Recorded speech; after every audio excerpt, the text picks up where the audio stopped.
Good morning, good morning, good morning, good morning, good people. Yeah, you know what it is. Hard worker, scrappy, unfiltered, and sometimes unhinged football content. Hard to explain, but you know it when you see it. Doing it daily our way. I don't know what you're talking about right now. Redraft and Dynasty Fantasy Football, we got you covered. You know their defense is ranked like 31st in the NFL? NFL draft prospects and rookies? Now you know you in the right place for that. Absolutely. All right, then stop saying it. Then we're done. And prop bets with my man JRich. Count that money, man. Now wipe the crust out of your eyes. Get you a cup of coffee. It's time to wake your ass up with Ray G. You honestly are making absolutely no sense and you sound silly as hell. GMGP. Good people. Good morning to everybody in the building who woke y'all asses up with your boy Ray G. You can find me on X at Ray GQ and my man JRich at your boy JRich on that good old Twitter. I see everybody in the building this morning. What's good with you? Marlon, Anthony, Adam, Joe, Jimbo in the building. Graphic 13, my man Robert Holland, Mike R, BC, Marlon, Alex. Let's get it. Friday. Y'all know JRich finna be off the damn chain today. We got a lot to dive into. We got injuries, news and notes, fantasy takeaways from the top games, and then we'll kind of breeze through the shitty ones. And we're going to talk some 2024 because we've got some really good college football games on this weekend as well. Hit the music, Jay. Hit the music. We're good. Hey, Jay, man. Hey, does my color, man, do I look a little gray today? Do I look a little gray? I need some reds in the color, man. I feel like you look a little desaturated, potentially a little bit. I tried to go for the cinema look today, man, and I kind of don't know what I'm doing. I don't know what I'm doing, but appreciate everybody being in the building. JRich, I already started talking to you, so I might as well bring you on the damn screen. How you doing this morning, my man? I'm good, man. I'm good. I didn't watch much of the game yesterday. I put that out on Twitter. So if anyone was wondering what's going to happen today, we're not going to talk a whole lot of what happened. Well, we are going to. No, we are. Oh, really? Really? We have a lot to talk about, eh? Your boy, Bryce? Maybe, are we going to rank him in his draft class at quarterback? Because that could be interesting.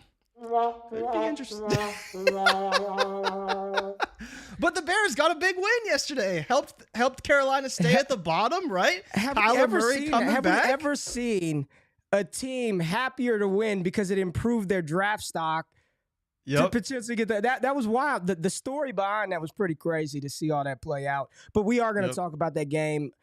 Couple of things we need to discuss in that game today, but we do have a lot to get to. We normally play around at the beginning of this thing. We got a lot to get to.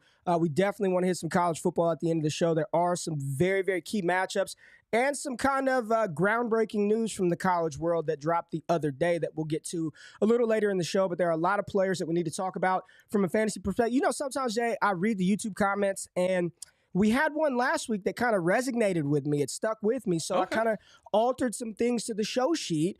And what the comment essentially said is when we're kind of going through these game previews, you know, don't just say Adam Thielen is a start. Kind of give some options of would you rather start Adam Thielen or Tyler Boyd or whatever the name may be, right? So I was like, you know what?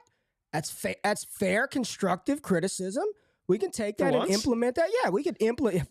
YouTube comments are tricky, man. We could take that in, but we've got some different ways that we're going to kind of structure the would you rathers and some starts and et cetera, to make this entertaining and actionable, Jay. But we did have a lot of content drop this past week. Gene and Ike most recently dropped yesterday. Straight to the bank, Jay. Straight to the bank today? Not straight to the bank today, Ray. You know what I've been laughing, right?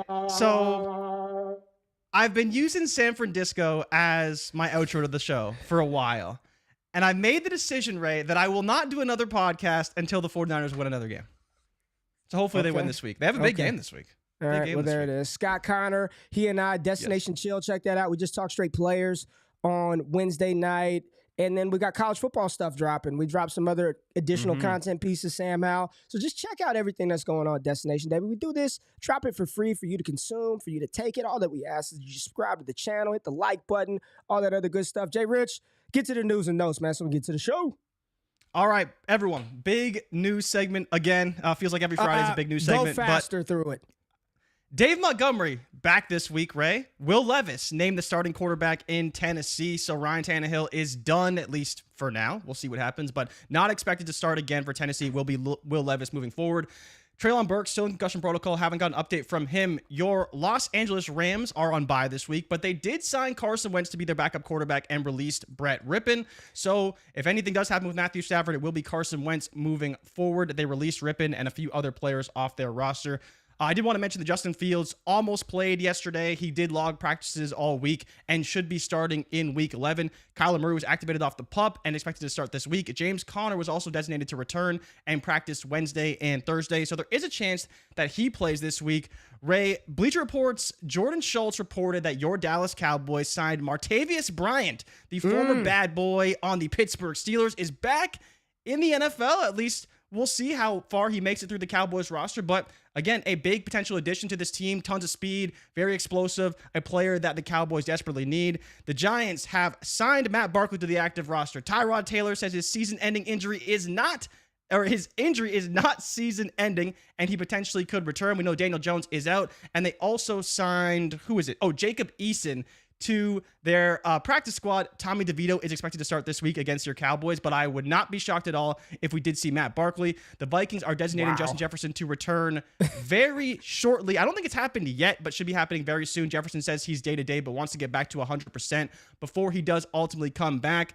Nico Collins is dealing with an undisclosed injury. He did not practice Wednesday or Thursday, but the Texans did get Robert Woods back at practice yesterday. So again, Nico Collins trade off for Robert Woods. Not ideal, but not terrible either. Getting Woods back would be big, but hopefully Nico can suit up. But him missing Wednesday and Thursday is definitely not a good sign for him this weekend. The Jacksonville Jaguars got Zay Jones back at practice. He's missed the past few weeks with an injury. He practiced on Wednesday, and I believe he also practiced yesterday, so he should be back, but we haven't gotten official designation over whether or not he will return this week against the 49ers.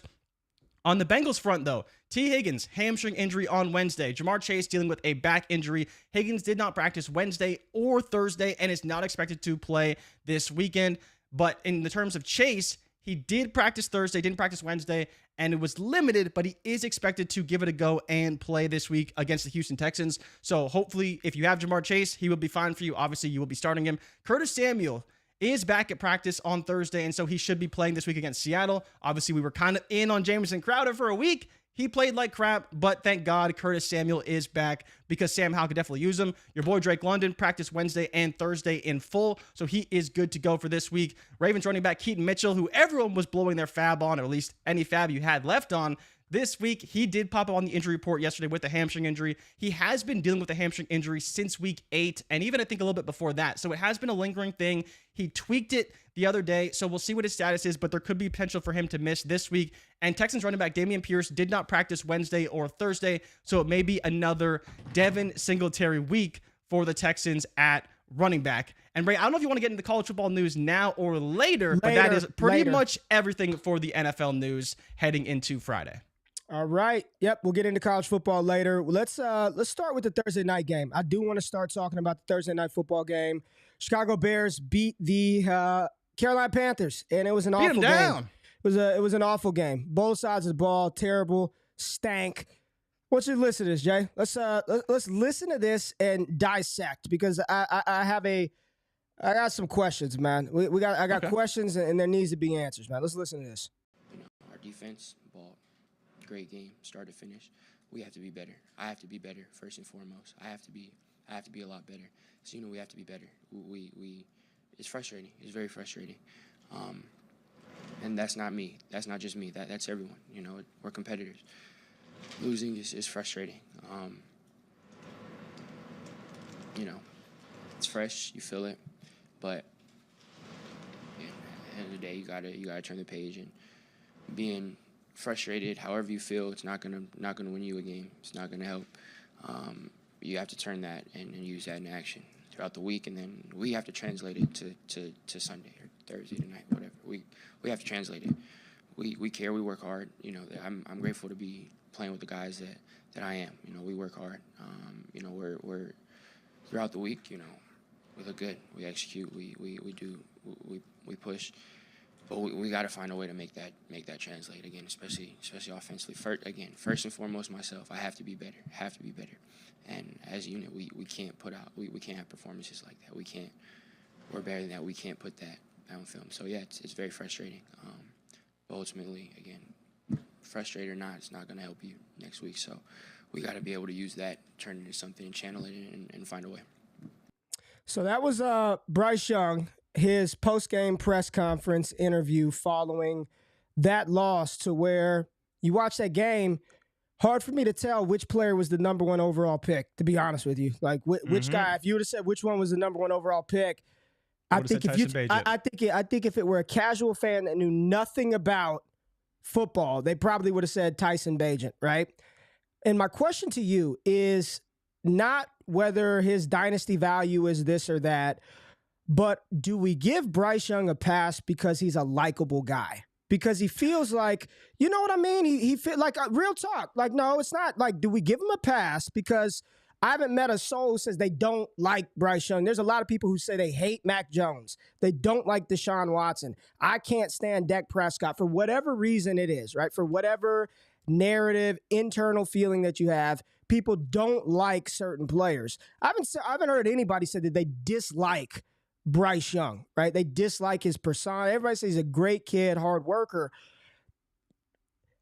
I understand that you watch the Carolina Panthers, and I legitimately talked about this on Wednesday. I said, wait until Thursday, watch how non-creative the offense is, how poorly schemed the offensive weapons are. And you look at league average wide receiver separation, and you see Adam Thielen below that, Jonathan Mingo full yard below league average separation. Like, they don't have good weapons, but when you trade Jalen Carter, the 101 next year, a second-round pick, DJ Moore, literally that was the trade. They gave up DJ Moore, Jalen Carter, the 101 next year, and a second-round pick for this quarterback at 101. I kind of don't want to hear all of that, man. Like, I want to see, even if they're not winning, I want to see 250 yards. I want to see flashes of, oh my goodness, it looks bad now, but just wait until they get T. Higgins, until they draft Troy Franklin, until they get some upgrades at the outside skill position players. I'm watching this, and it feels like the whole thing just needs to be rebooted, man. Like, you watch this, and it ain't just Frank Wright. Frank Wright's not helping at all. It's not just Bryce Young, but Bryce Young's not doing his part either. It's not just the receivers, but the receivers aren't doing their part. The whole thing from top to bottom feels very bad, Jay. And we say this a lot, that a lot more players are ruined in the NFL than they are developed. And this is a player who had a limited skill set coming in. There's no doubt, everybody knew from the moment he was drafted, he didn't have the arm of an Anthony Richardson. He didn't have the arm strength of a Will Levis. He didn't have the prototypical size of C.J. Stroud. But we liked him, and we thought that magic could translate, and he could be a guy that can help elevate an offense. And right now, he feels like he's not only not elevating the offense, I don't want to say he's pulling it back, but he damn sure ain't elevating it. What are your thoughts on just how this situation gets better? You've got David Tepper, who seems to be an incompetent type of owner. I mean, and just fired his soccer team's coach as well, right? Soccer team's coach who went to the playoffs, right? Who went to the playoffs. How does this get better? Screw fantasy football for a minute. How does it get better for him in Carolina? Because what I saw last night, it doesn't look like there's much hope at all, man. So talking about Bryce Young and his character and kind of, do we give him a pass? I would say a little bit, but I also believe, that in the NFL, that happens pretty routinely. Good people who, have good character and show that kind of week in and week out do get the benefit of the doubt sometimes, maybe to the fault of the media, but that's something that's always kind of been in Bryce's favor, for better or worse. And I think, to your point, that's probably not going to change. Are we giving him a pass a little bit? Sometimes I don't know. So I feel like he is pretty heavily scrutinized, even though his team is bad and his offensive coach is bad. And, Frank Wright gives up the play calling duties. Thomas Brown has him now. What changed? I mean, it's been a couple weeks. They had the bye week. Nothing's really changed. It still looks just as bad as before. So you talk about what's next for Carolina. You called me last week before I did my show Bleacher Report, and you think there could be a change in Carolina at coach. Absolutely. And the more this plays out, if it was revealed that, Frank Wright had any inclination to take Bryce Young at number 1, then I think he deserves to be fired, because that's you putting your stamp on a guy after you gave up all this capital. You talk about the situation getting better. It's not going to. I mean, what are you going to draft Jonathan Mingo again in the second round? We already saw that play out, how bad of a pick that was. So you look at what happened with Bryce, and I think the biggest thing that sticks into my mind, Ray, is Bryce Young is not a number 1 overall pick. Correct. Right? And you talked about this a ton, and you just hit on it. He doesn't have these traits, this skill set, this tantalizing upside that tells you this guy deserves to be number 1.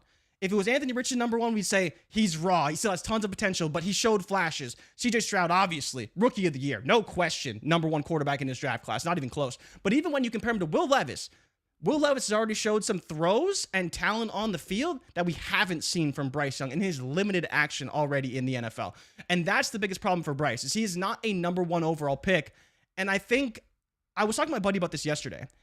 Is he kind of where Tua was early in his career? Now, Tua was dealing with injuries. He was really struggling on the field, but the pressure that Tua didn't have, he was not the number 1 overall pick, but he was heavily scrutinized because Justin Herbert looked way better than him and won Rookie of the Year. And so when you look at that aspect of it, do you think that there's a world where down the line, Bryce is a fine quarterback in the NFL, but not what he was drafted to be? And it's simply a little bit because he was not ever, and probably never should have been, the first overall pick. And it probably should have been an Anthony Richardson or a CJ Stroud, because they have the more prototypical tools that could be a high ceiling quarterback in the NFL. Listen. Yes, that is very true, Jay. But if we're being honest and we go back to that time period, I mean, anybody who was talking about it was, oh, yeah, take Bryce Young number 1. Oh, Bryce Young number 1. It's true. Yeah. The revisionist history, it's easy to say that now, but we kind of knew those things going in. Bryce Young is a trailer, in my opinion, but I think he could be a very good high-end type of trailer, which you could win, and that's fine. They need some help. When you're leading rusher at 23 yards on the ground, Chuba Hubbard stinks. Miles Sanders stinks. Adam Thielen loved the the rejuvenation of his career, but he's a 33-year-old receiver whose game was never predicated really on speed and his quick twitch muscle fibers. I mean, he's 33 years old. Mingo's raw. This is a bad situation. Here's what I'll caution Dynasty gamers on. And I understand, like my co-host Scott said, I'd sell at 70% what I bought him for today. I'll get out 60%. I'm not going to argue that. If that's what you want to do, I don't think that's fine. Yeah. But we have seen, I just caution people just to throw quarterbacks away after their first season. I mean, people were saying the same things about Trevor Lawrence, and we can get into him and whether he really deserves to be valued as a top 5 quarterback or not. But the reality was, outside of that Urban Meyer situation, he improved leaps and bounds in year 2. There were a lot of people who were very nervous about Jalen Hurts in his start of his career, when he started those final 4 games his rookie season. Even after his first full season starting, people I don't know about Hurts. So from what I've heard about him is he's got the mental makeup to work and try, right? He cares. He gives a damn. He's going to do everything he can to improve over the offseason. They got to find him some help. I see some people in the chat saying T. Higgins, Brandon Ayuk. He's got to find some help. Somebody that can win quickly off the line. They had a guy. He was on the other side of the field last night. DJ Moore is gone. They need a running. There is no running game. Think about this. You have no running game, no threats on the outside, no damn tight end. Easy defensive assignment for me. It's a walk in the goddamn park. Sign me up for this assignment. All I got to do is get hands up around a 5'9", 190-pound quarterback. I could single up the outside, and I don't have to load. And I don't have to load the box because they got stank running backs. It's a very easy offense to defend. You wouldn't want to play with this team on Madden, let alone play them or play with them in the actual NFL. It's not good for Bryce Young right now. It's not good for Young right now. But I just caution folks that the game of football is not just a very smooth elevator ride up, right? Escalator to the top. I mean, there's leaps and bounds, there's trials and tribulations, and it would be interesting to see who would thrive in this type of situation. Bryce Young deserves some blame. He is absolutely right. He must play better. He hasn't shown enough, right? That's our takeaway, I think, is he hasn't shown enough. But the Carolina Panthers do need to do some more to help him out. So let's move on. Let's move on. I was going to touch on the all-star coaching staff, right? Remember the coaching staff? Oh, yeah. Around the world, the Hall of Famers? And they all stink. They all stink, Jay. But week 10, we got a couple of teams on bye. No Patrick Mahomes, no Puka Nacua, no Jalen Hurts, and no Tyreek Hill. I mean, all the heavy hitters out this week. Damn. Mostert, Waddle, Tua. Everybody out. Heavy hitters. Big week. Heavy hitters out of there. But we do have the Colts and the Patriots. 8:30 a.m., which means you could sleep in. What? You could sleep in. Don't worry about it. Sleep in. Get your Z's. Go to church. Pray. Do something. Pray for your fans. Stop playing. Start praying. Start praying on Sunday morning, man. You ain't got to worry about that. Colts, Patriots, 8:30 a.m. Jay, just quickly, Jonathan Taylor, you're running him. Michael Pittman, you're running him. Ramondre. Demario Douglas, right? Pop Douglas. Could be viable. Devontae Parker is out with his concussion, so he's not going to be playing. He's out. So definitely opportunities for Douglas. But Ray, here's my question to you. Can the Patriots put up points on this Colts defense? Because we talked about how their defense is very susceptible to points. They've allowed a lot of points to certain teams. Can the Patriots this week be one of those teams and put up, let's say, more than 20 points on them? They better. They should. They better is right. Get Pop Douglas the ball, man. Get Pop the ball. I like Pop Douglas. Still a bad team. It is a very bad team, but I like Pop Douglas. Zach Moss, you starting him this week, and we'll get to some would you rathers, but quickly, I think he's on the flex radar as well. I mean, you got to keep playing Zach Moss. Yeah, there's a lot of big guys out this week that we really want to start. So you got to Zach Moss is viable. The Patriots defense against running backs it's okay. So it's not a must for sure. All right, we've got Cleveland, Baltimore. We'll touch on them in the main block. Houston, Cincinnati. Cincinnati favored by 6.5, over under 65.5 points in that one. We'll talk about them in the main block. You say 65, 46.5, right? 46.5. Yeah, 65.5 would have been wild. San Francisco, Jacksonville. We'll touch on them in a little bit. Saints and the Vikings, Jay. The Saints are favored by 3, 41-point total over under. Alvin Kamara, Ronham, Chris Olave, you're playing him from the Saints. Mm-hmm. Derek Carr, you probably have no other choice in Superflex, so go ahead and fire him up. Minnesota side of the ball, Jay. Josh Dobbs, you firing him up this week? Superflex quarterback, yeah. I think he's viable. I think he's shown that week in and week out that you can start him. Again, some fears about the New Orleans defense, but Tyson Bagent did it. Top 10 quarterback into the Saints defense, even though he threw 3 picks. So I think you're starting Dobbs will probably get, his customary 40 to 60 rushing yards. And I think on the New Orleans side, my question for you, Ray, is would you start Taysom Hill as your tight end this week? Absolutely. I'm done playing around. Give me Taysom. I'm not. I just got to start him. I don't give a damn if he's a tight end, a Swiss Army knife. Doesn't matter. Taysom Hill's the in the ultimate lineup super flex, baby. Let's go. He's a top 5. He's a top 5 tight end, Jay.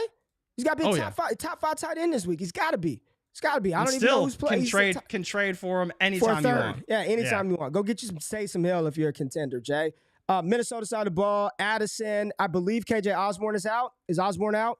He hasn't been confirmed out, but he hasn't practiced this week. Right, hasn't practiced. Don't expect him to play. Yeah, don't expect him to play. So it'd be Addison, Powell, and then obviously TJ Hawkinson heavily involved. The other guy is Ty Chandler. Is the guy to watch this week on the Minnesota side because Cam Akers is out. Obviously, Madison stinks, so hopefully we see some more Ty Chandler. Madison's all right for fantasy, man. Don't do Alex that bad. Don't do Alexander Madison like that.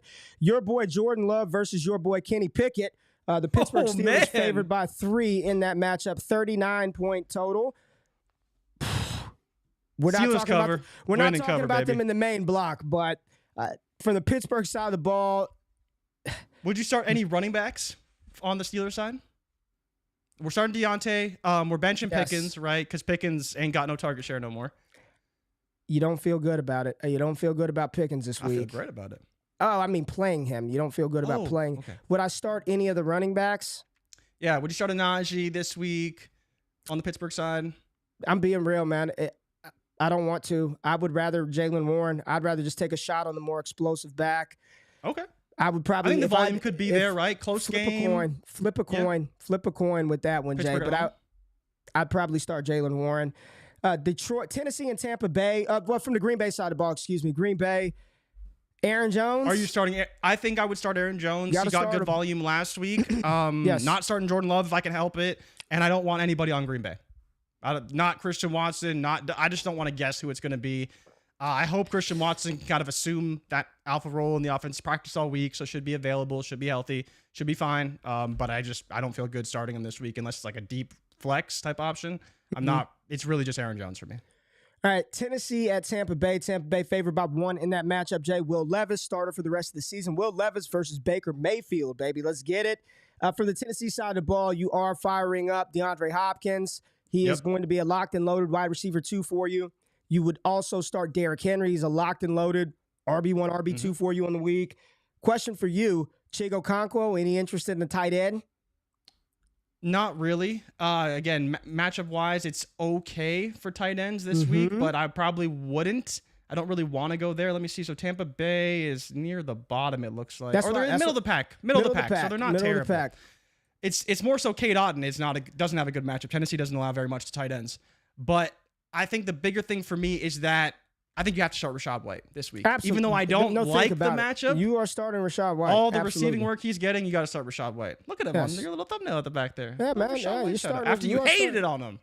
You're starting Rachaad White. And from the other pass catchers, you are going to start Chris Godwin. You're going to start Mike Evans. And I think you still start Cade Otton due to the fact that you just got to – I would still start him. He's being targeted Tennessee's 68 fantasy points allowed to opposing tight ends, which is third worst in the NFL. Cleveland's only allowed 46. Pittsburgh, 67. They are surprisingly very good against tight end this year. I don't give a damn. You just got to start him. They're throwing him the ball. You just start him. I don't care about – just start him, Jay. Who else do we have? Detroit Chargers, we'll talk about them in the main block. Falcons, Cardinals, we'll talk about them in the main block. Commanders, Seahawks, Jay. Sam Howell said we're in on them. We're in on slinging Sammy, baby. We are in on Sammy slinging Howell. And you got to fire him up. You got to fire him up versus the Seattle defense. Pick your poison at receiver. He's going to throw the ball 40 times. So Terry McLaurin, Curtis Samuel, Jahan Dotson, Byron Pringle. James, I don't know who's going to catch the passes because Sam Howell throws. He does not discriminate. He'll throw to any and everybody, which is good for Sam Howell. Good for him, right? Yeah, a little frustrating for us because it's tough to figure out. There is no consolidated target share. But if I had to bank on it, Terry McLaurin would be one of them. And then take a guess. Not really sure who the other pass catcher will be on this week. On the other side of the ball, your boy Geno Smith, who you just despise, you probably have to fire him up as a QB2 in Superflex. Kenneth Walker losing volume, doesn't practice, but he's going to play. You're going to fire him up. The receivers, JSN, DK Metcalf, Tyler Lockett. What are you doing with those three? Man, I don't even know. The good thing for the Commanders is that they are a great matchup, and that's the biggest problem here is you have Geno Smith. You probably got to start him because Washington, third worst team in points per game allowed to quarterbacks. Same thing for wide receivers. They're third in points allowed to wide receivers, 40 points a game. I think the guy you want to start, though, is probably Metcalf, and then I think it's probably Metcalf, Lockett, JSN. Right, I think in that order, which sounds a little chalky, but they do allow slightly more points to outside wide receivers. And I think you look at who's beat the Commanders: AJ Brown, DJ Moore, like these bigger outside dominant wide receivers, and that's kind of the way I think they win. So you would be looking at a Metcalf as kind of the top guy, and then you'd probably go to a Lockett and a JSN. JSN did have the majority of the targets last week, though, so there is that factor. We'll see how that plays. But yeah, Geno is a start, but I don't feel great about it. But this is a game, once again, where if he can't get it right at home against this defense, it's a big problem for Seattle and big problem for Geno Smith. They should be drafting a quarterback next year, not to immediately replace Geno Smith right off the rip, but you got to start prepping for life after Geno Smith. Jay, Giants and the Cowboys, we'll keep this very brief. From the Giants side of the ball, you will only start Saquon Barkley. That is... No DeVito? I'm not starting Danny DeVito, no. Is there any world where you would bench Saquon this week? Like, any world? No. I think you could pretty easily make the case that, depending on the roster, I don't think he's a must-start. Because there's no hope for this Saquon's team. Gone after this year, so the Giants are about to load him up. Just give him all the touches he can handle. I don't think there's... you can make it... Here's the thing. You can make a case for him struggling in this game, but you still got to start him. You're not benching Saquon Barkley. Benching him for what? For Gus Edwards, and Gus Edwards may have a good game, but I'm not benching him for B-Rob. I'm not benching him. Would you bench him for James Conner if he's back? I would play James Conner. I'm not benching Saquon Barkley. Dallas side of the ball, fire him up. Just Ferguson, Pollard. Yeah, you just got to play him. Tony Pollard should score, right? This is it. is the final goddamn straw. You better do something this week, man. He got Tony Pollard or Saquon Barkley this week. Tony Pollard. Like, it better be Tony Pollard. Tony Pollard better come through with it this week, man. Just give us one, Tony Pollard. Give us one. That's it from that game. You're starting your cow. CeeDee Lamb, start him. I would not play Brandon Cooks. I just would not do that unless you absolutely are just desperate. I wouldn't do it. I do like Jake Ferguson a lot in that matchup. Really coming on as a strong tight end one option down the stretch. Absolutely. And then finally, Jay, we've got the Jets and the Raiders. My goodness. You know what? You know what? I'm actually mildly interested in this one. I want to see the Raiders with Antonio Pierce. They're getting their playmakers the ball. Yeah. Aiden O'Connell, I'm fine with this matchup. Zach Wilson, maybe this matchup against the Raiders allows Zach Wilson to get the ball to Garrett Wilson, and Breece Hall can smash. The names sound very dirty and disgusting, but I'm okay with this one. Now, is this Sunday night? Is this the Sunday night game? This is Sunday Night Football, yes. So 37-point over-under. Ray, you want a little quick synopsis for this game? Raiders are third in the NFL. Like if you fart under the covers and your mouth is up, that's what this tastes like. It just, it stank, man, but you got to smell it. You just got to... It's dirty, but you got to watch it, man. It's nasty, but you got to watch it. Jay, go ahead. You're giving real analysis here. Primetime slate this week it's rough, but yeah, Raiders are third in the NFL in rushing yards allowed to opposing running backs. So Breece Hall, great spot for him. And same thing on the other side with the Jets. The Jets are allowing 96 rushing yards a game, 7th in the NFL to opposing running backs. So pretty good for Jacobs too, who had a pretty good week last week. So I'm excited to see if Jacobs can continue to build off this, because we've been like dying for pretty much anything from Josh Jacobs. But yeah, 37-point over-under, not great. I am a little worried for O'Connell because he is dealing with this Jets defense that has given a lot of quarterbacks fits. This is the Dutch oven game, man. You know, it's a foul smell, but you got to double back just to make sure your nose ain't playing tricks on you, Jay. But let's get to the biggest storylines going into the fantasy weekend. And I'm going to start off with the Atlanta Falcons and the Arizona Cardinals game, Jay, because you know who's back, man. We got him back. Kyler Murray in the building, baby. Let's go. Kyler is back. Kyler Murray is back in action, Jay. And this is one where I'm glad to be wrong. I did not think there was a snowball's chance in hell Arizona would play him this season. But, Jay, I've got a little conspiracy theory as to why they are getting him on the field now. In a situation where it doesn't even matter, really, if he plays. Are they just is Gannon and this new regime, are they just wanting to get a look at Kyler Murray before the draft? Do they want to just get a look at Kyler Murray to see what they want to do potentially if they end up with the number 1 or number 2 overall pick? You know, there are plenty of mock drafts that are out there and plenty of draft analysts who think Arizona could very well take Caleb Williams 101, go for a quarterback, trade Kyler Murray. You look at them moving Josh Dobbs, who was playing good football. Josh Dobbs is damn near starting to earn his way into like a bridge role next season or beyond. Do you think they are just playing Kyler Murray to see what they have in him and if they want to move forward with him, or is this just the simple product of he's healthy and we're going to play him and he's going to be our long-term guy regardless? I think it could be a bit of an audition for sure. Whole new regime in Arizona, but you know, if they didn't believe he was the long-term answer, I don't know if they would have brought him back, because we all know that now they could win, they could win 3 games down the stretch. I think that's more than reasonable. Kyler's at probably worst a 500-ish quarterback. When you just talk about winning games, they still have pretty good pieces. They've showed well with Josh Dobbs. I think the more interesting thing for me is, how does Kyler look in this offense? We've never seen him operate in a non-Cliff Kingsbury offense, and Josh Dobbs did do a pretty good job at keeping this team competitive. So I am kind of excited to see, what does Murray look like? Does he run the ball more? Do they still do these design plays? Does he still dump it off? Can he hit players over the middle? So I think there's a lot to discover with Kyler. And to your point about whether he fits as the long-term answer, I think how he plays in this offense will be a big part of that. Yeah, and I see a couple of people agreeing. Definitely a showcase game to see trade value. Joe says Kyler on my Raiders would be fire. Dynasty showcase. Like, everybody's like showcase. We'll see. And Cody Carpentier, shout out to Cody, man. Cody doing good shit. My dog. Gannon trying to make Kyler earn the job. You suck. We're taking a quarterback. Yeah. You went to that. That's my thought. That because there's no other reason to play him. They've got the number 1 pick, or they're right in line to do that. So there's no other reason. There's no other reason to play him other than, let's see if you're going to work with me. And if we want to move forward with you, what does this mean for Arizona's offense? I'll say this, should be very good moving forward, but I'm tempering expectations immediately.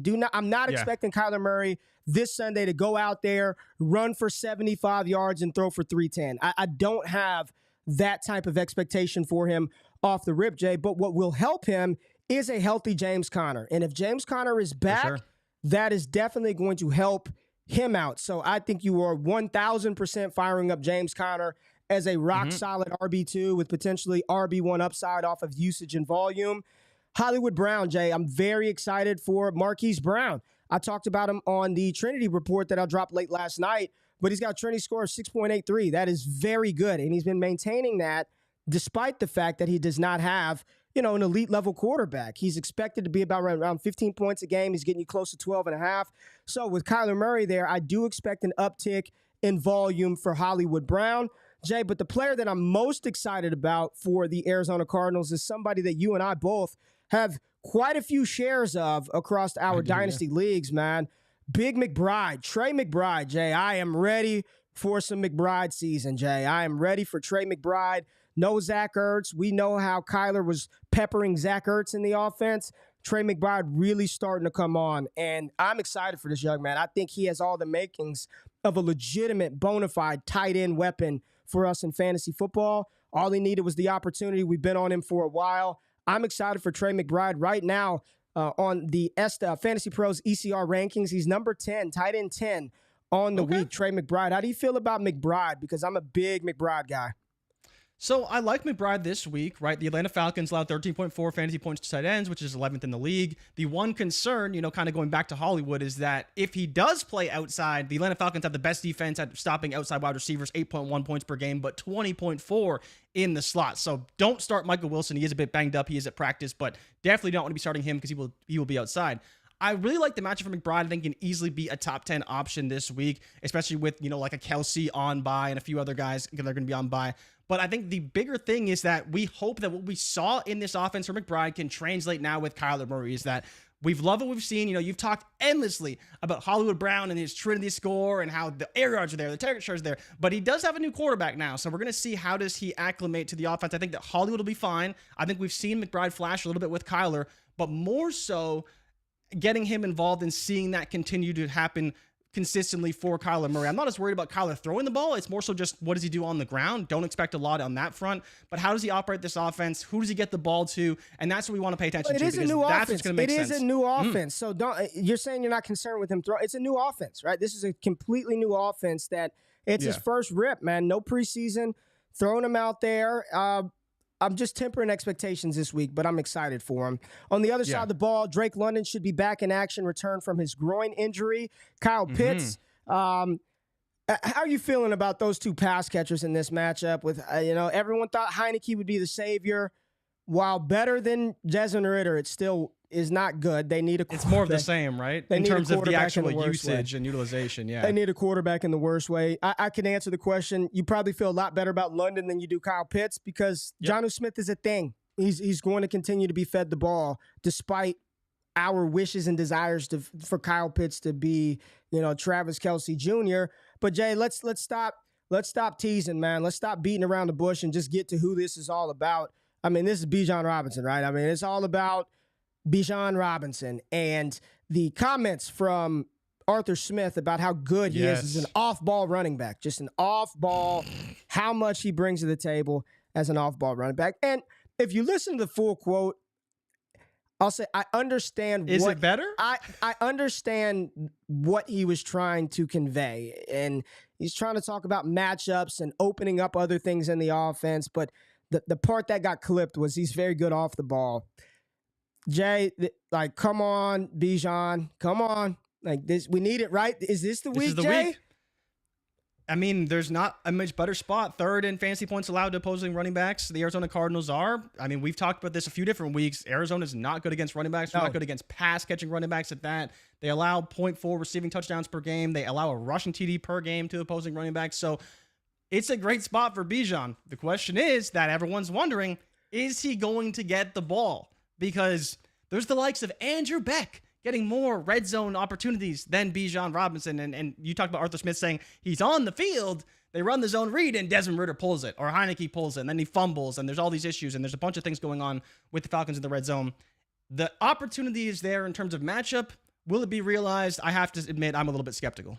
All right, Jay, let's play a little Would You Rather Bijan Robinson edition right here. Okay. These are the expert consensus rankings over on Fantasy Pros, Jay, half PPR.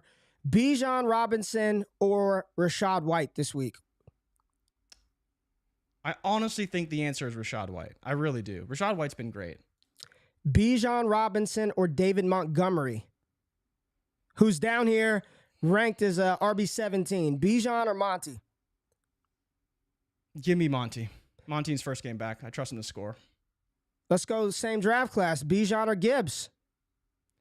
I think at that point, if I'm taking Monty, then I have to say Bijan. Okay, all right. Assuming Gibbs will be not too limited, but slightly limited. I get it. I get it. I get the correlation there. You talked about potentially benching Saquon Barkley. Saquon Barkley or Bijan Robinson this week. At least you know Saquon's going to touch it 25 times. Barkley or Bijan? I think the answer is Barkley. I think it's pretty easily Barkley. If you just believe he's going to get the work and get the opportunity and Tommy DeVito can dump it off to him like 7 or 8 times, then Bijan's not getting that. I'm about to go outside the top 24. Bijan Robinson or Gus Edwards? You want to start Bijan in that instance. But Ray, just for some added context here, or do you have another name for me? No, that was it. So some added context of the names that you just rattled off, right? Rachaad White, DraftKings is RB6. Saquon Barkley, DraftKings is RB7. Bijan Robinson is all the way down at RB17. Now, Gus Edwards is at 21, but that goes to show how far he's really fallen. He's not viewed as this top fantasy asset, not viewed to have these lofty projections. Now, they don't have his touchdown projection right now, so he would go up a little bit, but he's not a guy that's getting these lofty projections because he's not scoring touchdowns. And that's the biggest problem is you don't even know how to value his touchdown. His touchdown should probably be minus, maybe plus 110, plus 120, right? Really close 50% of him scoring. He's just not there. He's just not going to be there. So that's the biggest problem. And Saquon Barkley's touchdown is 0.48, right? So they don't even think he's got a better than 50% chance of scoring a touchdown right now. So based off all that information and what we expect from Bijan in the red zone, yes, they should score a rushing touchdown. The problem is it probably goes to Algier. And that's what's going to limit his fantasy production. If he doesn't do it on his own from outside the 20s, he's probably not going to score because that's just been the trend all year long. All right, Jay, let's talk about the Cleveland Browns at Baltimore Ravens. And again, Baltimore favored by 6.5 in this matchup with a 38-point total. 38 points in this one, Jay. So we're going to start this thing off talking about that man right there, Lamar Jackson. Lamar Action Jackson versus this defense. I mean, both of these defenses are very good, Jay. Very, very good. And I'm looking at the rankings right now, and the Fantasy Pros ECR rankings, Lamar Jackson is QB3 on the week. And QB2 is Joe Burrow. Joe Burrow. And Deshaun Watson all the way down at QB20 on the week versus Baltimore, Jay. Hey, this is going to be the toughest test Lamar has faced all season versus this Cleveland Browns defense. Lamar Jackson has got this team playing like a legitimate Super Bowl contender. They're pulling him in the third quarter like this is college football because they're beating teams down. He's not needing to throw the ball. They're finding rushing production every which way. Doesn't matter who it is, Justice Hill, Gus Edwards, Keaton Mitchell, who's injured now. It's Lamar Jackson. It's Mark Andrews, and it's the pass catchers. And I'm just going to say it's Flowers, it's Beckham, and Bateman. While he's not scoring us fantasy points, he's helping move the ball on the actual field. So that's what Lamar's going to do. And my question to you is, how does he get it done versus Cleveland? And is this going to be a Lamar through the air type game or Lamar having to take over and dominate with his legs? I do think it's more of him doing it on the ground, right? That's why, you see the total and you're like, it seems a little bit low, but at the same time, this Cleveland defense is still great through the air. And when you don't have very good pass catchers, it's going to be more and more difficult. We've already seen Lamar have to do a lot on his own already and just making the perfect throws. And some games it works out, some games it doesn't.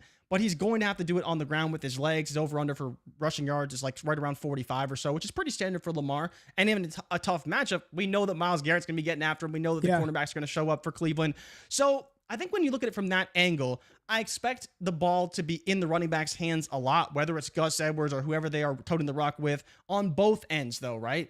because Deshaun Watson is back, but I think he will still struggle against his Baltimore defense. And then you look on the Lamar side, I think he's best served using his legs a little bit more in this matchup and really grinding this game out. I don't know if they can cover the 6.5 because it does seem like a lot, and I do believe the Browns can score.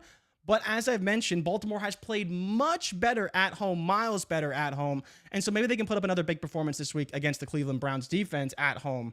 But I do like Lamar. He's QB2 right now on DK, but only 200 yards passing. So they do expect a little bit more on the ground. 55% score touchdown. So it is a pretty good spot for him. It just has his overall production, but could be kind of remember when he didn't do so well against Arizona? I think we could see similar production there once again. That game was on the road. This game's at home, but I don't know if he scores too many touchdowns, especially through the air in this matchup. Yeah, I'm trying to pull up right now. I'm looking at the EPA. I mean, these two defenses are the top two defenses. They're number 1 and number 2 for QB points allowed. These are the top 2 defenses in the NFL, and Cleveland being right up there, EPA per play close to 0.3, defensive EPA per play. These are the top 2 defenses in the NFL. So I do want to talk about Deshaun Watson, Jay, and just get into it, because though Watson took a lot of heat from old GQ on the Dynasty Destination. What is the damn show? Dynasty and Chill. Destination Chill show on Wednesday. Took some heat from old GQ about his Dynasty value, how to proceed with him. But I'm looking at these rankings, Jay, and let's just go, would you rather Deshaun Watson or Taylor Heineke on the week? Ooh. And for y'all listening, Watson is ranked behind Taylor Heineke right now. Watson or Heineke? Taylor Heineke? Quick. I think I'm taking Heineke just for the rushing upside. Okay. Heineke. Watson or Josh Dobbs versus the Saints? Josh Dobbs. Wow. Watson or Levis? I could take Watson there. So my rationale is honestly the slightly higher rushing upside for Heineke and Dobbs than we're seeing from Watson. I think Levis is probably a little bit less in terms of rushing upside, and obviously I think the passing upside is very similar. Man, I don't know if I could start no damn Heineke or Levis over Watson. This what about Ravens defense Kenny is very good. No, I'm starting Watson. I'm starting Watson over Pickett. I'm starting Watson. Watson's passing yard number is, it looks like it's around 195.5. It's actually one of the lowest on the slate. It's even lower than Lamar's, but it's one of the lowest. I think it is actually the lowest that is on DraftKings right now is Lamar Jackson's or Deshaun Watson's passing yard number. So he's not even projected to throw over 200 yards right now. Well, then if that's the case, how do you feel about Amari Cooper in this matchup? You firing him up, right? I think you start Cooper, but kind of out of obligation, right? If anyone's going to get the ball, it's probably Cooper, and Watson can throw for 150 yards, and Cooper could have 70 of those yards and be fine, right? He doesn't have the high end upside, but he'd probably be fine. Anthony is saying it, but I think we got to get out of this mind frame. He said it doesn't feel right to start those guys over Watson. It doesn't. A lot of things don't feel right. But would you rather start Gardner Minshew? Here's the thing. Will Levis is going to throw the ball. I know they're going to let Will Levis air it out, and he's going to throw it deep. May throw in there, but they're going to let Will Levis throw the ball. And I just saw C.J. Stroud drop 500 yards on Tampa Bay. Yeah, I just saw Stroud throw for 500 and got tagged around. Maybe you do start Will Levis over Watson, man. Maybe you do that. Shit, I got to look into this a little bit more. Jay, Gus Edwards must start, right? You're starting Gus Edwards. He must start this week, right? Gus Edwards? I don't know, Ray. Against this defense, I wouldn't say must start. He's like RB, 23, 24 on the week this week? We got him at RB 27 right now versus Cleveland. So he's flex at best, right? Running backs ranked ahead of him. Tajay Spears, Jerome Ford, Javonte Williams, Najee Harris. Tajay Spears has a better projection right now than Gus Edwards. Man. Because Gus Edwards has no receiving projection. He'll fall in the end zone. I'm not starting no damn Tajay Spears over Gus Edwards, man. I can't do that, Jay. He's the only running back they have. If Keaton Mitchell's... I'm not... That's Derrick Henry. Like, what do you think? Is Derrick Henry dead? No, but Tajay's been fine even with Derrick Henry doing well. He's not been fine. They've coexisted. He's not done anything. What are you talking about? He's been fine. He hasn't done anything. We don't expect him to do a lot, but if Gus doesn't fall into the end zone, he's terrible. Like he's not catching passes. Yeah, I don't know if he's getting 20 carries. His over-under for rushing yards is 45 yards. Start Tajay Spears over Gus Edwards. Let's see how that works out. Who else from this game? Keaton Mitchell hurt. Jerome Ford, Kareem Hunt, both of those players have been usable week in and week out and pretty solid. You firing up Ford, or you just sitting everybody? You just don't want to start anybody from this game. Clearly, nobody is starting this game. Okay, not really. Not really. I think both teams are too good. So you're banking on the 1 or 2 touchdowns. This 37-point over/under. If Lamar scored a touchdown, which we think he's probably of anyone on the team, would you say he's a higher upside than Gus Edwards? They're probably pretty close. Who? I would lean Lamar. Would you lean Lamar as the highest chance of a player to score a touchdown in this game? Yeah. Or would you stay Gus? Or Andrews. Yes, Lamar. Well, Andrews is dependent on Lamar. But so for me, it's like you're banking on picking the one guy who scores on the Cleveland side and on the Baltimore side if it's not the quarterbacks, right? And there's multiple running backs you can choose from. That's my problem, especially with Ford and Hunt. You're really banking on picking the guy who scores that week. 38 points, man. Somebody's going to score, right? So it's not going to be 0-3. This ain't 1950. It's not going to be 2-5. Somebody's going to score. They're going to be touched. Okay. All right. The over-under yesterday was 38 points, and that game was, 16-13, and there was, 2 touchdowns, and one was a punt return touchdown. Bro. And they still put up 29 points. Come on, man. Bryce we Young just talked about how these are two of the best defenses in the league. And the analogy you choose to go to are two of the shittiest quarterbacks in the league, and they still. I'm just saying. But the defenses aren't good. Carolina allows a ton of points, so do the Bears, and it's one and the same. 2 good quarterbacks, 2 good defenses. Who's gonna win? And I think both of us lean the defenses.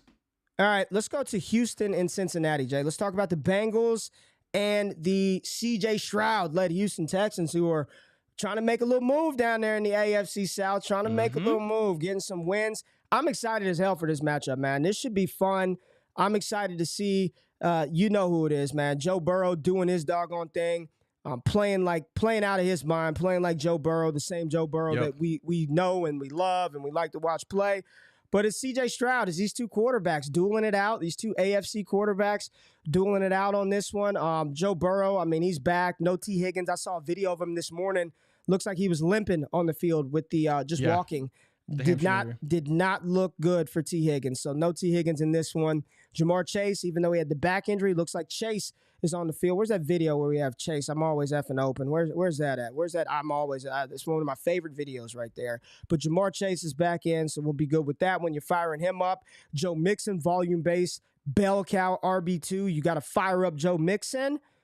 You playing around with any of the Bengal tight ends this week? All 3 of them were involved last week. Tanner Hudson, Drew Sample, Irv Smith, all 3 were involved last week. You playing around with any of them? Yeah, no, I'm not playing around with the tight ends. I think you could make the case, though, if you want to go for one of the auxiliary receivers, a Tyler Boyd, even if you want to get down and dirty to a Trenton Irwin, it's not going to be exciting. But in a game where we potentially could see a lot of points in this matchup, I think we fully expect that there could be, a 30-28 game. We want to see Ken Stroud duel it out with Joe Burrow. So there's a lot of things and factors kind of coming into this game that we're all excited to see. It sucks and it's unfortunate that T. Higgins is probably not going to play in this game. No one expects him to, at least right now.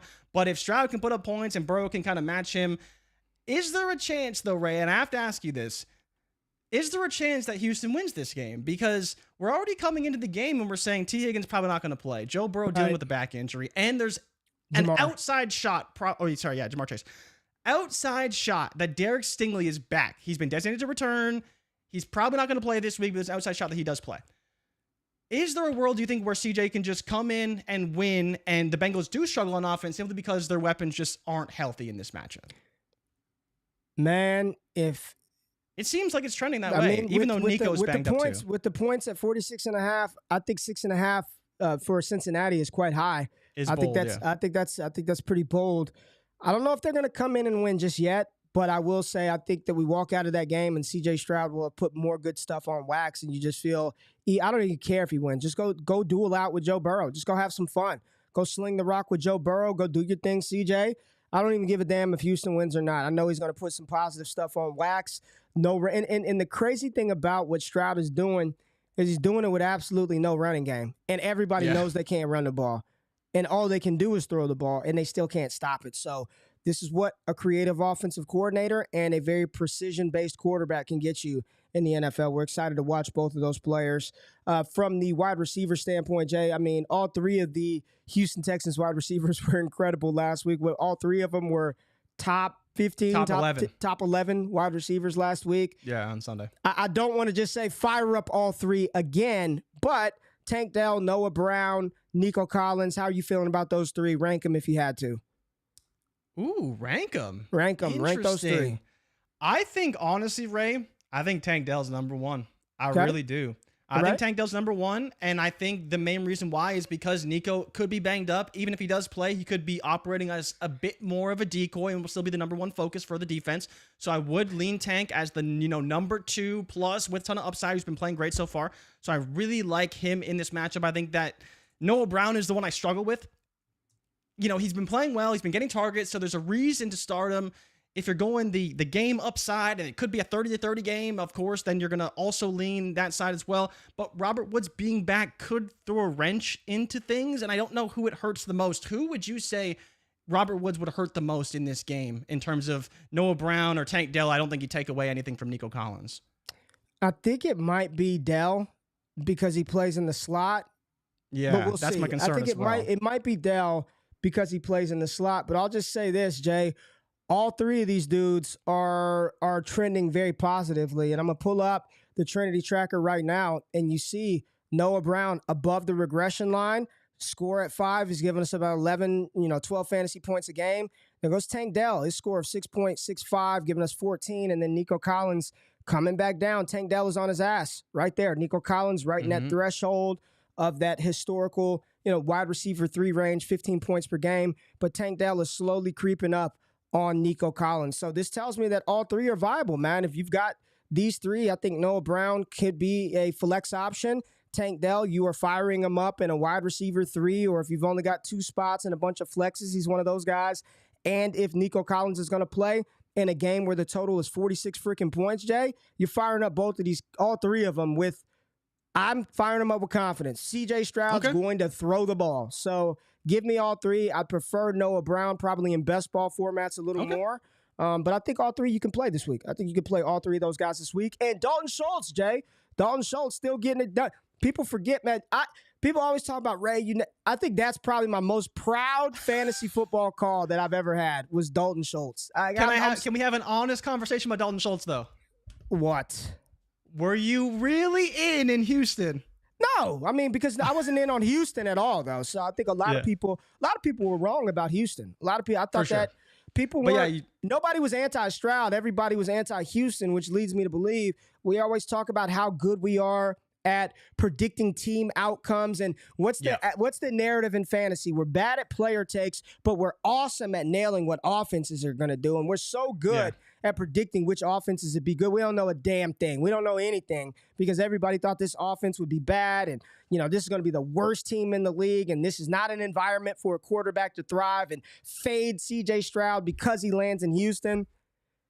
And I'm like, give me all the Houston. Give me all of that Houston. Give me all of them Houston Texans players right now. We don't know anything about anything. So I'm good. I'm good with all three of those players, Jay. Like all three of them. Yeah, no, I wasn't in on Dalton Schultz in Houston. Yeah, Schultz looks good now. Schultz is looking really good this week. Ray, honestly, I think he could be the number 1 target on the team. Cincinnati, third worst in terms of allowing fantasy points to opposing tight ends, 15.7, and an 82% catch rate. So I think, if you're looking at Bobby Slug, what he's going to do, scheming up Dalton Schultz early is probably their best course of action, and then funneling targets to the wide receivers. So I do believe, if you were ranking the targets on the team, Dalton Schultz probably deserves to be at the top of the list. Hey, Robert says, hey, Ray, I'm going to need you to give OSU their props. You've been disrespectful saying that they're a bad number 1 team. They haven't reached their full potential yet. Aren't they a bad number 1 team? Hey, man, I love you, Robert. They still terrible. They're a terrible number 1 team. I'm not giving I'm not giving them any props. They stink. They're an awful number 1 team. They're an awful number 1 team. I'll say it 3 more times. Awful, awful, awful number 1 college football team. Call it what you want. They stink. They stink. They shouldn't be ranked number 1. Someone asked Schultz or Kittle. I would honestly play Schultz over Kittle this week. Debo is back, and we'll get into that. Okay. All right. Let's move on to the San Francisco-Jacksonville game. Jay? Here we go. Oh, boy. Not again. Here we go. It's not looking good for us, Ray. It's not looking good. Oh, boy. We've been riding high for too long. Hey, Jay. Here we go. Even though they are 5-3, whatever they are on the season, and he's top in EPA per drop back and yada yada yada. If he goes out there and stinks it up versus this defense, which is not bad, this is a good Jacksonville defense. Yep. How far? Dynasty Twitter is just Twitter fingers itching to get on Brock Purdy's head, man.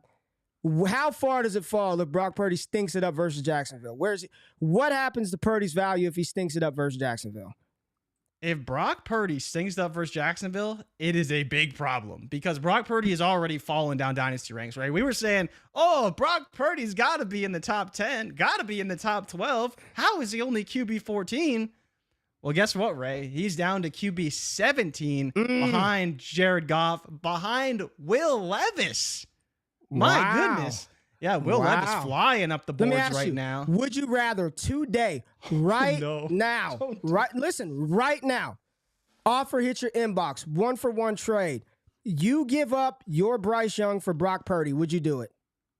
Oh, I give up my Bryce Young for Brock Purdy? Oh, 100%. 100%. I would do that in a heartbeat. I really would. All right. Ray, honestly, if I had Bryce Young and someone offered me Will Levis, it would be difficult to turn down.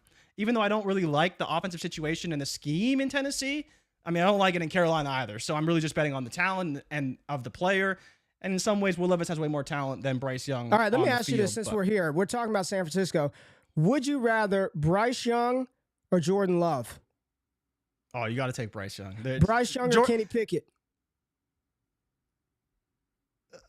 I'll take Bryce Young. Bryce Young or Sam Howell? Oh, Sam Howell. All right, let's get back to this game. Longevity isn't there, but damn, let's get back to this game. Before this week, Christian McCaffrey. They're in the show notes. It's just NA, not applicable. There's nothing to talk about. Yep. Yes. Running back one. Let's go. Christian McCaffrey. Yes. NA. Still nothing not to talk about. RB1 on KTC, Ray. Who's doing? Who's RB1? Who you think? Bijan Robinson. Who you think? The fraudulent one, Ray. The fraudulent one. Hey. Are we gonna go there with Bijan? Is he the fraudulent one? Hey. Is he the new fraudulent one? Every season we got to pick one. If there was a fraudulent one. Every season we got to pick one. All right. Deebo Samuel is back. Deebo Samuel is back. I do think that will help Brock Purdy out. I think they've been missing that player. This is why I'm not going to panic on Brock just yet. I think Deebo Samuel being back is going to be a big difference for him. Brandon Ayuk, my goodness, his Trinity scores ridiculously high. He's doing everything that he should. Air yard share, I believe, is over 45%. Oh, banana land for Brandon Ayuk. He's doing a lot of good stuff, just not connecting down the field, not getting the touchdowns. When they get in the red zone, they're not throwing it. It's going to be a heavy dose of Christian McCaffrey every single time. But you are starting Brandon Ayuk. George Kittle, you're firing him up. Don't care about his long-term value. You got to start George Kittle. Other side of the ball, Jay, can we spend a little bit of time, okay? Oh. Talking about your boy, who you can't stand. He's your fraudulent one, Trevor Lawrence, Jay. T-Law right now is ranked in Dynasty. Where's he at? What's KTC today? Oh, T-Law is ranked at. Hold on. QB 8, Jordan Richards. QB 8 in Dynasty. CJ Stroud is QB 5. Listen. What do you go ahead? Just talk to me about T-Law as I pull something up real quick, Jay. So this matchup is tough, right? We all know that. San Francisco's defense has been struggling lately, but they're coming off the bye, so I think they're going to be very prepared for Trevor Lawrence. We've obviously seen the success of Travis Etienne. I think that greatly helps Trevor Lawrence just to be effective in the play-action game. We know that Travis Etienne has also been great in the receiving game, so there's a lot of good things happening in terms of this Jacksonville offense. They're very balanced. They're extremely talented. And I think they can definitely compete with this San Fran team and get after this defense, So I am excited to see this matchup. It's a tough one, but when you talk about Trevor Lawrence, I do believe he does have some upside this week. Now, of course, on the season, San Francisco is tough against quarterbacks. They're 24th in the league in fantasy points allowed to opposing quarterbacks, so they are in the top 10 in terms of allowing points. But I do think there is a world where Trevor Lawrence can be good enough to have success this week. But, Ray, what did you pull up for the people? What are your thoughts on this, man? So, T-Law and Mac Jones were both drafted in 2021. T-Law's played a couple of more games, 42 games, Mac 39 games. 64% completion percentage for T-Law, 67% completion percentage for Mac Jones. T-Law's got 1,200 more passing yards on Mac. Mac's got 45 TDs to T-Law's 46 TDs. 29 INTs for T-Law, 32 for Mac Jones. Passer rating, 87 for Mac, 85 for Trevor Lawrence, and they both have 18 wins. Both of these, this ain't GQ. These are just the numbers that you can pull off of. Technically, there's no source here. You cut that off, so it could be GQ. Well, I just didn't. We don't support that the troll account, NFL Rookie Watch. But these are the numbers, right? And my question to you is this: you look at what Jacksonville has, and there's no doubt that those weapons are light years beyond what's been in New England. Why does one quarterback get the treatment that he gets, and the other one gets, this is a locked and loaded? Listen, I'm just asking the question, Jay. When you've got two players, identical stats, both first-round picks, and there's no doubt about name me a worse wide receiver room over the past 2-3 seasons than New England. Yeah, for his career. Name one. Right? Name one. Yeah. I mean, you look at what they got right now. You could like Pop Douglas all you want. Outside of that is dog shit in New England. It's slow. It's antiquated. The defensive coordinator calling plays last year. Yeah, we forget Jacoby Myers was there, right? Why does one quarterback get the hate that he gets in the other one? Why do we do this pass thing for him? I'm just asking. I mean, I think it comes down to what have you done for me lately, right? Mac Jones, his best season was his rookie year. What is T-Law doing? Have you looked at T-Law this year?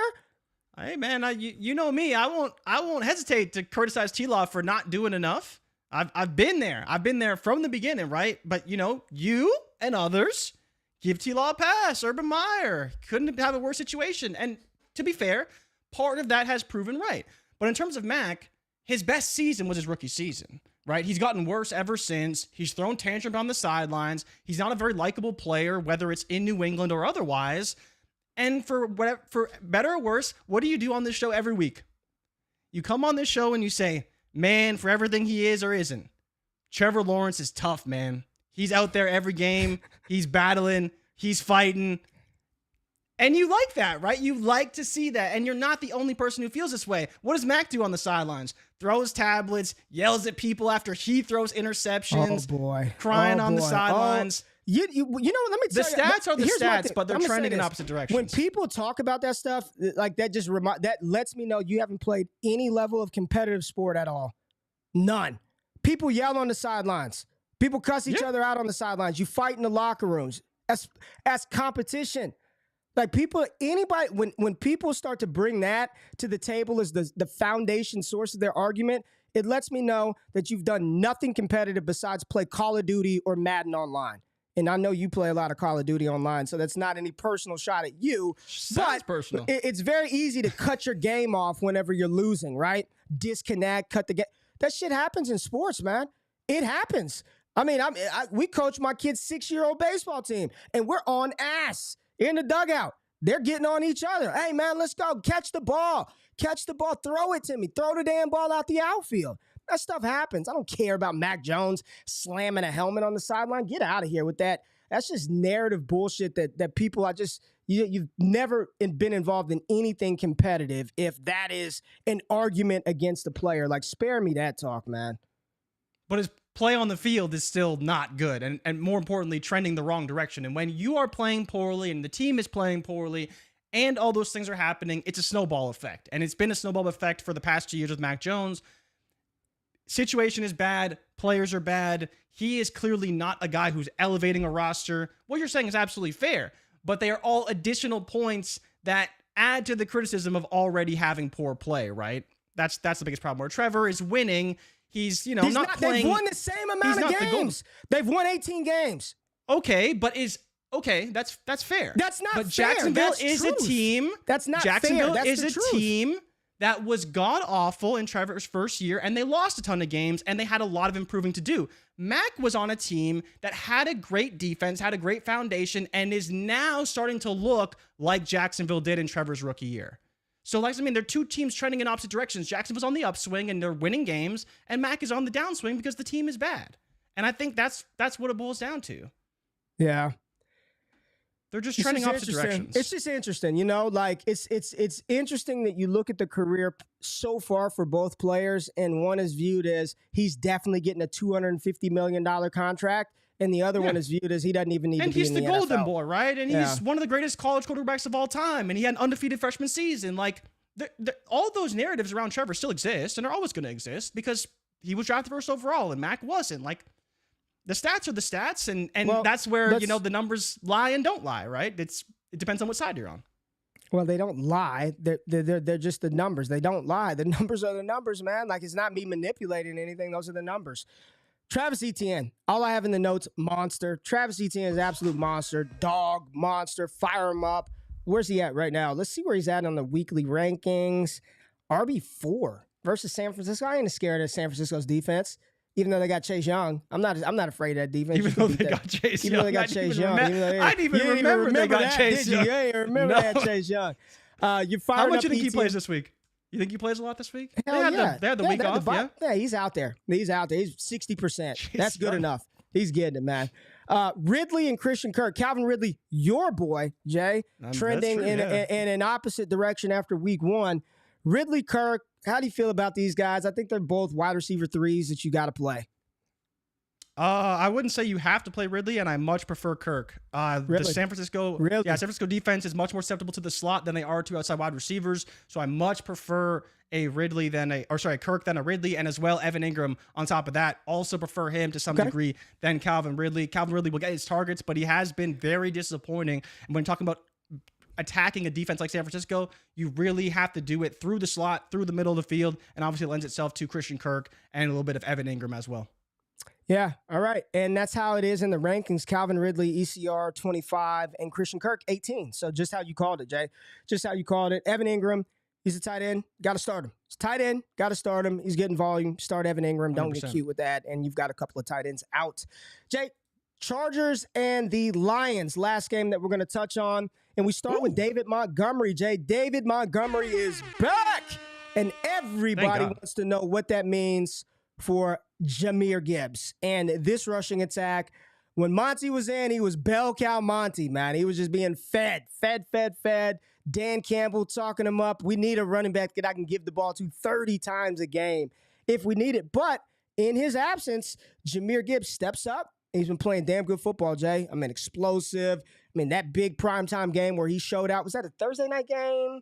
Monday against the Raiders. Monday against the Raiders. That was like Josh McDaniels fired. Yeah. The Monday night game, Jahmyr Gibbs goes off. How do you just think this situation is going to play out? And I'll give you where they're ranked. I think they're back-to-back ECR rankings, half PPR. I think both of these players are damn near back-to-back. Yeah, Monty, RB17. Jahmyr Gibbs valued as RB19 on the week. How do you think it's going to play out, man? Oh, man, how it plays out is difficult. We've already heard from Dan Campbell saying that they are going to keep Gibbs involved. And I think, he's shown enough. He's shown the confidence. He understands the offense and all those things. So that is good. It's encouraging that we're at least hearing positive reports that it's not just going to be Dave Montgomery again and Jahmyr Gibbs waiting on the sideline for his opportunity. So, but what does that mean? Does that mean 8 carries? Does that mean 10 carries? The matchup is still kind of tough. And so I think there's going to be a lot of points in this game. And if I was picking a game that could be a shootout, this is probably the one. But I don't know if Jahmyr Gibbs is the guy who's going to smash this week. I think you have to start him. Jimbo's saying 60-40. I think that's more than fair. But in terms of opportunities, it could be a little bit more skewed towards the Monty side if he's just getting, 18, 20 carries and Gibbs doesn't see enough targets, because that's where he's going to get his volume if he gets it. The Chargers are susceptible to pass-catching running backs, so that is a factor as well. But I do believe that it's going to be tough to some degree for Gibbs to get going, at least early on, and I wouldn't expect that. I'm not expecting a 50-50 split. I expect it to be a lot of Monty, even though he's coming back off injury, because every time it seems like he's injured, he still plays a ton of snaps.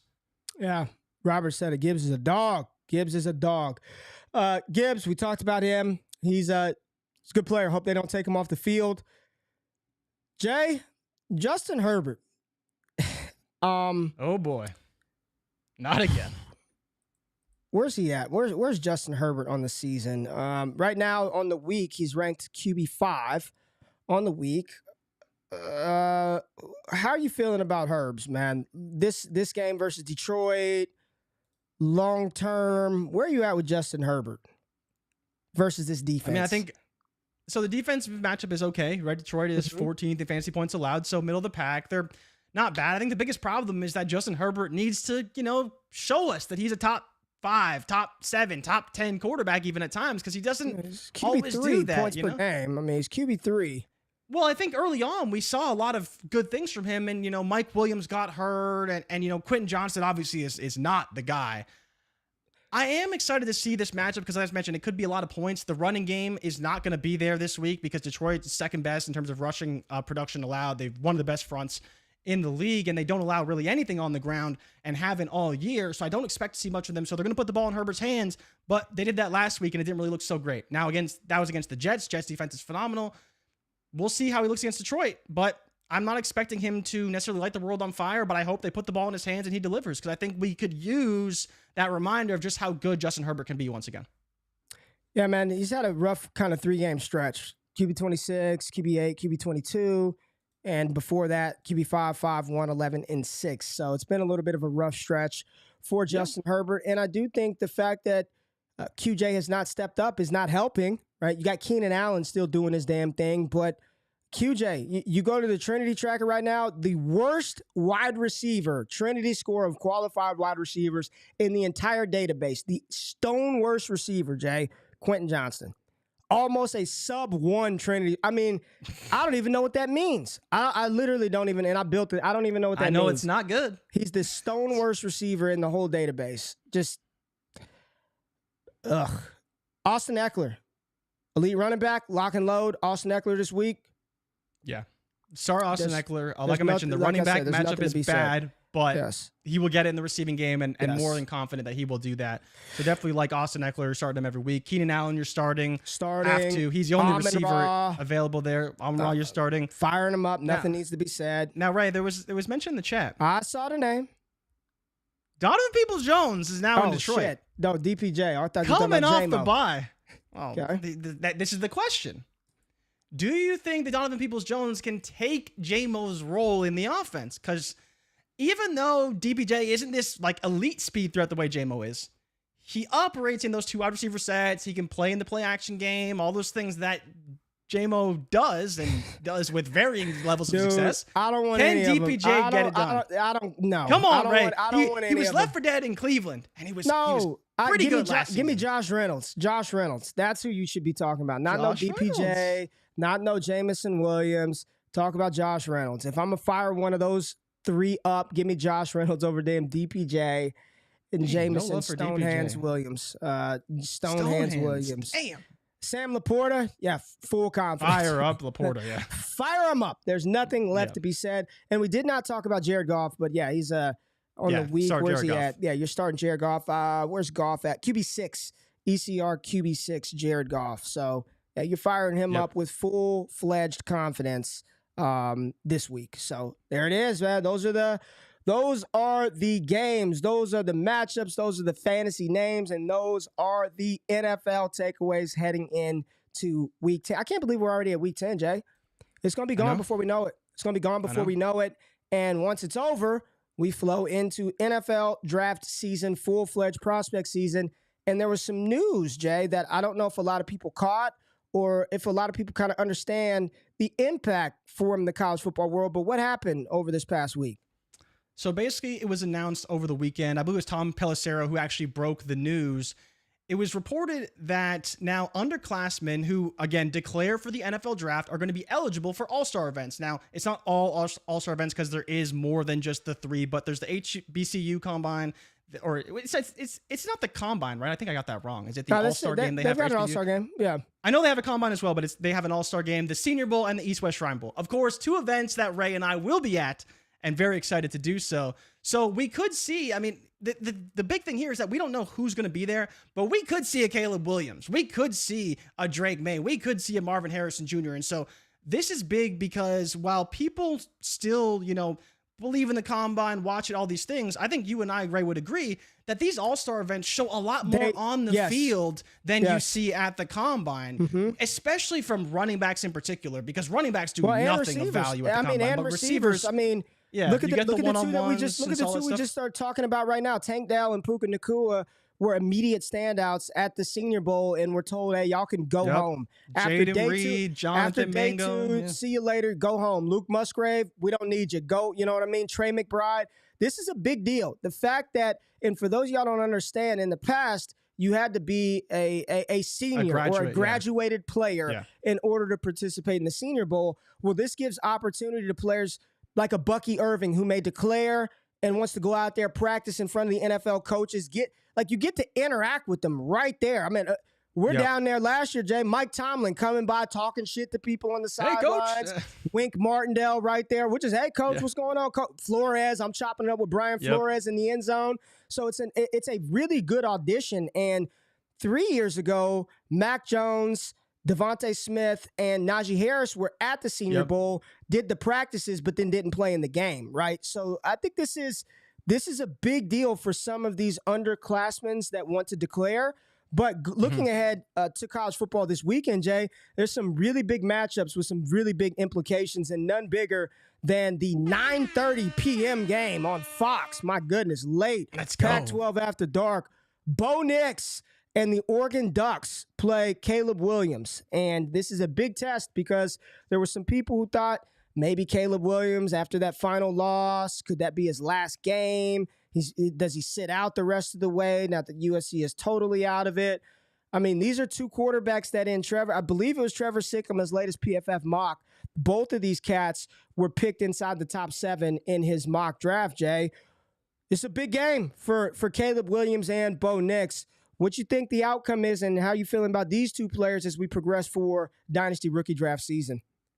Yeah, I mean, it's a big game for Knicks because it's going to be nationally televised. Everyone's going to tune in because they're going to want to see how does Caleb Williams respond, right? Is he going to once again lose another game? And Ray, I mean, obviously, I like Oregon in the matchup. I love Troy Franklin. I love Bo Nix. And USC's defense has been so bad. You have to like Oregon in the game. You know, Bo Nix is third in college football in QBR, 85.6. I believe he's completing 78% of his passes on the year. He's been ridiculous, right? A guy that I feel like I've been going to bat for the past 2 years since he was at Auburn. I've been going to bat for Bo Nix. What? Get out of here, bro. You can't. The Heisman members, they know I've been going to here. Okay. I've been going to bat for. You want to go look at our old Mojo videos? Remember we talked about buying shares of Bo Nix, right? Go ahead.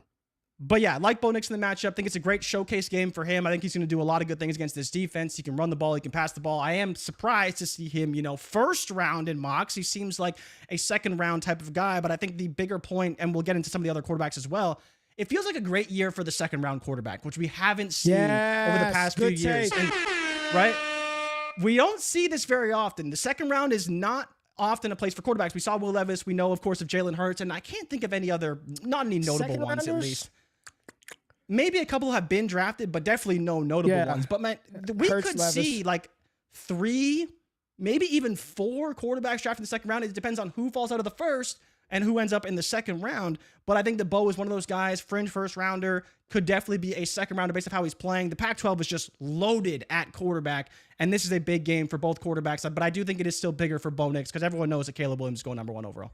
Yeah, I think this is a big audition. I think this is a big audition for Bo Nix. And it's not that USC's defense is any good, but you want to see him duel it out with Caleb Williams. And this could be, I don't want to say his Heisman, sort of Heisman moment, but it's kind of open. It's kind of wide open. And right now, Bo Nix, according to PFF, number 2 overall offensive grade, only behind Jaden Daniels, one of those quarterbacks that you talk about potentially being one of those, early day 2 picks, potentially late day 1. Jaden Daniels is going to be one of my guys this year. Not my top rated quarterback, not even top 3, but he is a quarterback that I like right in line with Bo Nix. I do like Jaden Daniels quite a bit. But also inside of this USC game, there's a running back that not a lot of people talk about, Jay, but Marquise Bucky Irving, fantastic freaking running back. Jordan Backus, our analytics guy at DD, talks about Bucky Irving, it seems like every single week, but this is a player who's starting to rise up draft boards. I'm seeing a lot of people get excited about Bucky Irving, Jay. Troy Franklin, your guy. You have been on Troy Franklin since his freshman season, so I know you're excited to see him versus this very porous and open USC defense. And, Jay, I got a sleeper for you, man. Marshawn Lloyd, running back out of USC, is supposed to be back this week. physical runner, one of the top running backs in his class. Went to South. Jay, I'm back now. We're back now. Goodness gracious, I'm talking about Marshawn Lloyd, and the stream froze on me. But yes, Marshawn Lloyd is going to be another good option. He's a sleeper running back for me. I love me some Marshawn Lloyd, man. Big time player right there. We also have 5-star too, right? Lloyd. He's like 4 or 5, but prototypical size, has the speed. Like, dude's just huge. Physical. He's physical running back, and he can catch the ball. Utah versus Washington. Everybody's favorite, Michael Penix Jr. in that one. And then if you haven't had a chance to watch this player play, Rome Odunze out of Washington is incredible, dude. Like, after Marvin Harrison Jr., it's going to be tough, Jay. You got Malik Neighbors. You got Rome Odunze. Yeah. You got, Keon Coleman. This is Emeka Egbuka. This is an excellent wide receiver class. But it's not just Odunze. Polk is a monster as well on the other side. He's gonna, Jay. I mean, we could see, dude. I'm not trying to get over my skis here. I mean, we can see like 6-7 receivers, 8 receivers in the top 50 picks. This is an excellent in the top 50 for sure. I think we could see 6 in the first round. Yeah, Odunze. We really could. I love me some Odunze, man. Love me some Rome Odunze.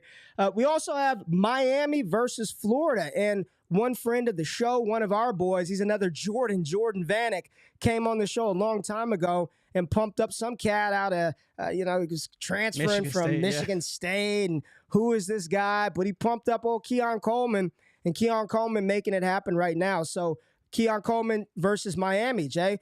This is a player that I saw mock number 3 overall to the New York Giants. Jay, what you think? What you think? I mean, he's a big body receiver, can get it done down the field. He's shown everything that, he kind of, if you watch the tape of Michigan State, you saw, and now he's doing it with a much better quarterback, getting the opportunities, scoring the touchdowns, and obviously has translated to his draft stock. I don't know about top 10. And Ray, do you think he has that wide receiver 2 potential? I don't think I'd put him there just yet.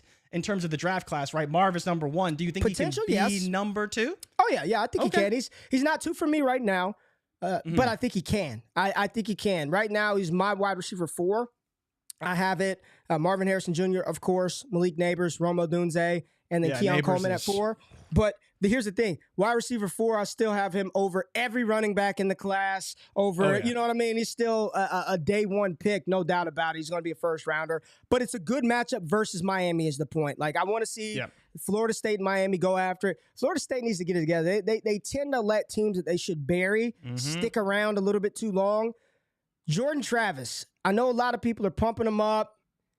They're in Heisman voting right now. I get that. Realistically, though, NFL wise, Jay, I'm having a hard time seeing it. I've never seen it. Right, like early in the preseason, people are like, Jordan Travis could be a first, second rounder. Yeah. He could win the Heisman, and he's right there. He's third in Heisman race right now. But I've never seen it. And you could go back to even last year when they beat LSU, right? That big game where they beat LSU. People were like, oh, Jordan Travis is coming, and then they get Keon Coleman, and I've just never really been a big Jordan Travis guy, and I'd be really curious where his draft slot and where his draft capital ultimately lands, because I still think there's a world where he can rise. He does have a lot of talent, but when I watch him on the field, I just don't really see it. I just don't really see it personally. Yeah, Garrison said Coleman is not even in my top 5 wide receivers for next year. Not a big Coleman. Garrison, if you can, what about Keon don't you like? But yeah, draft capital realistically, I think is like a 3rd round pick. He feels like Matt Corral to me. Remember when we were kind of pumping Corral up to potentially be a first rounder, and then he gets drafted in the 3rd round? Kind of feels like Matt Corral, right? Kind of feels like Matt Corral.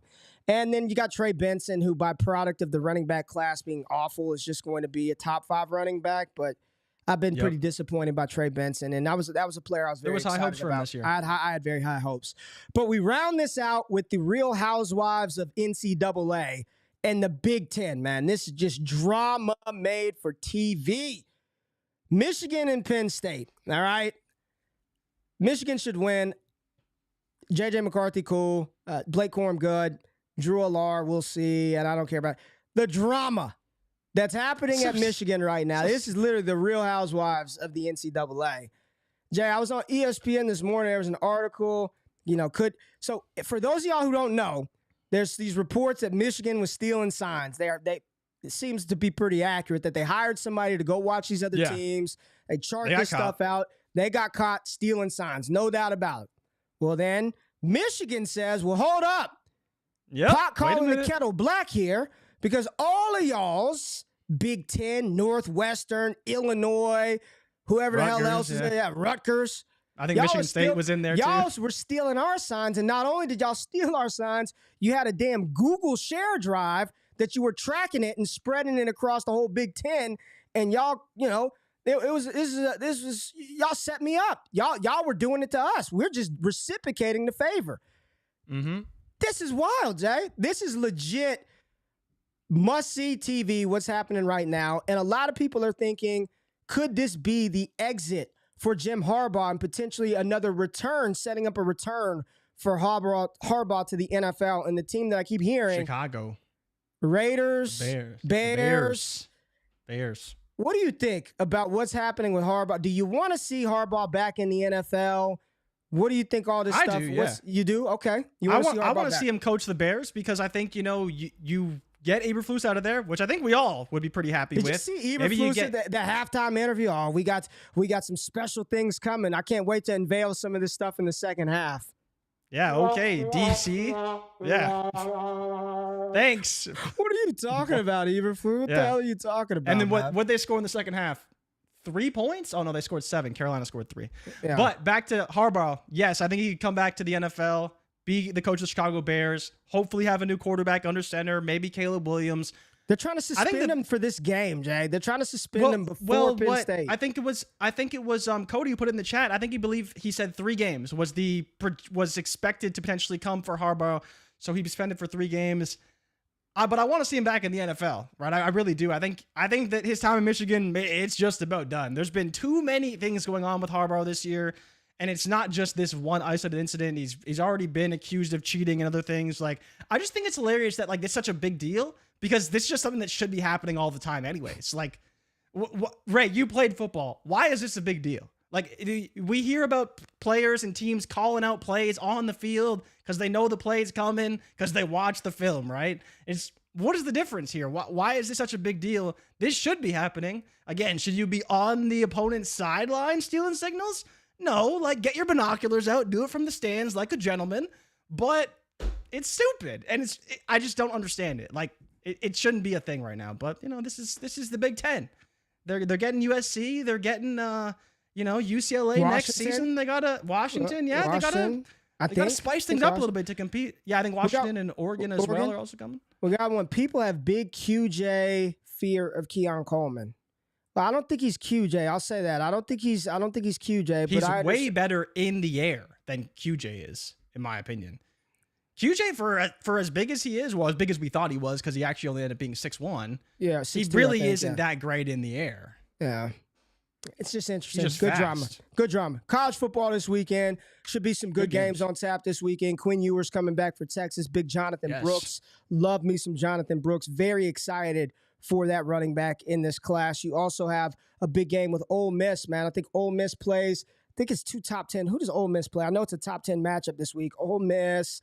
Who do they have? Ole Miss and... who do they play? Georgia, 9 versus 2. Yeah, Ole Miss versus Georgia. You also have West Virginia, Oklahoma should be a good game. Florida versus LSU. It does look like Jaden Daniels is probable for that one. Please, Jaden Daniels play so we can get Malik Neighbors cooking. And then you got Duke versus North Carolina. So you get a chance to see Drake May, who was off last week, and Devontae Walker. So as we get closer to the end of the fantasy season, that's just the beginning of Destination Devy and us heating up for rookie draft season. Jay, I said it last night. 2 nights ago on our patron AMA. Last year during the draft stream, I think we topped out at 1,200 live viewers. I know we had over 1,000 on day 3. I want 2,000 live viewers this year, Destination JV draft stream. We're going to do it very big. We're actually going to do a trades in 5 show, talk trades in the stream. We're going to have a bunch of people on, dope guests lined up.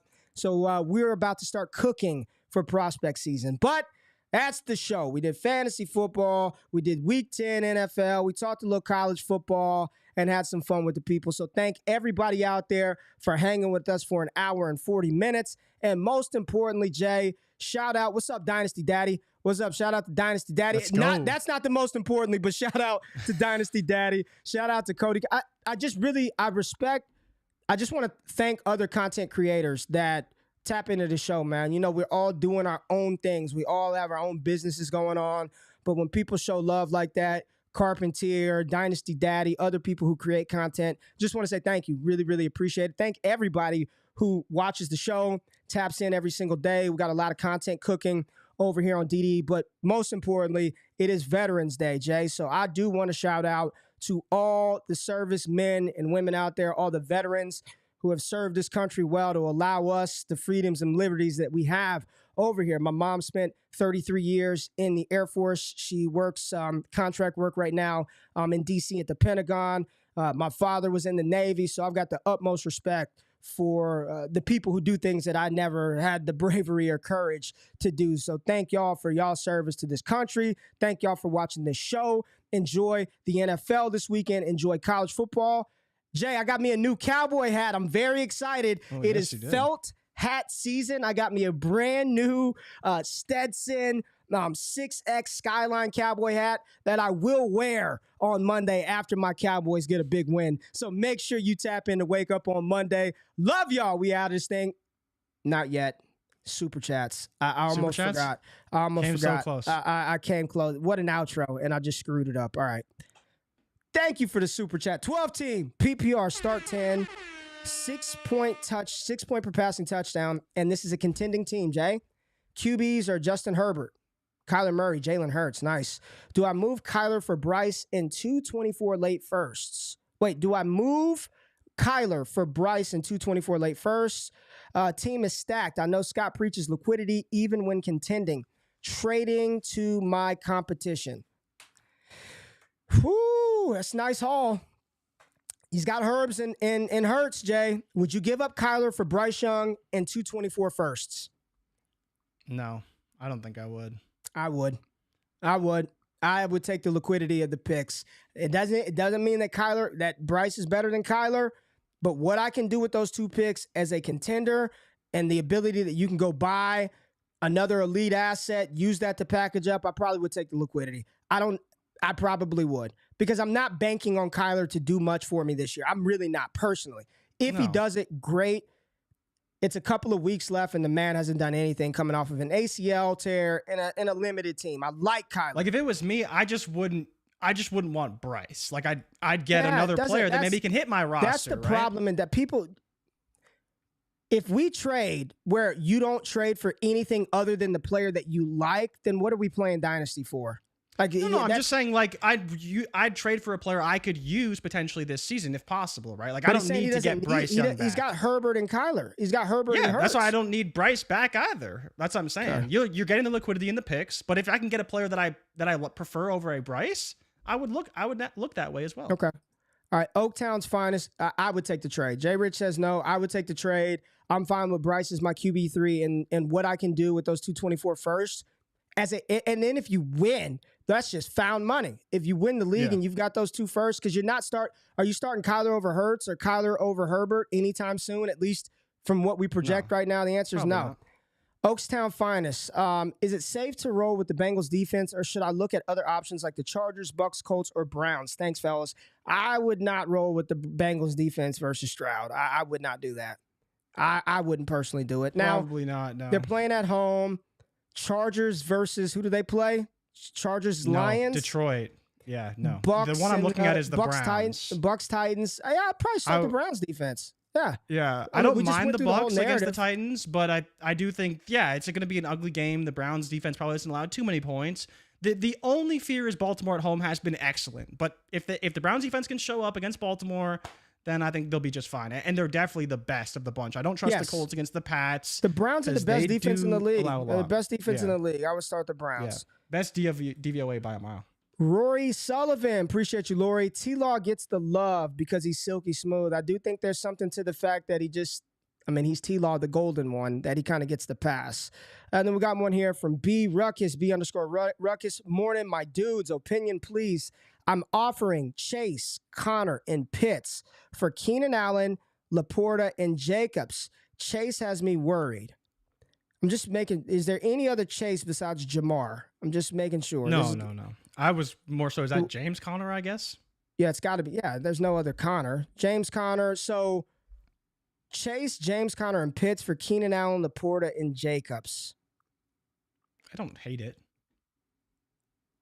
You're upgrading at pretty much every spot, other than obviously wide receiver. But I mean, even Keenan Allen versus Chase in terms of redraft production is probably okay. I'm not worried about Chase. Like, I don't know why he's worried about Chase. I'm not worried about Chase. He had one down. We talked about this. We put him in the ugly column last week because he had 4 for 44.